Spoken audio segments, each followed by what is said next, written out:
கடல் தாண்டும் பறவைக்கெல்லாம் வழியில் மரங்கள் கிடையாது. ஆனாலும் கண்டம் தாண்டும் சிறகுகள் வலிக்காது. மலையேறும் எறும்பின் கால்கள் வெயிலை மிதித்து உடையாது. மனதோடு காதல் வந்தால் மனிதா தடையேது.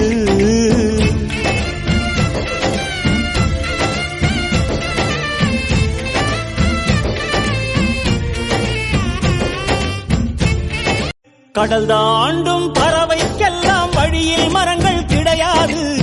ஆனாலும் கண்டம் தாண்டும் சிறகுகள் வலிக்காது. மலையேறும் எறும்பின் கால்கள் வெயிலை மிதித்து உடையாது.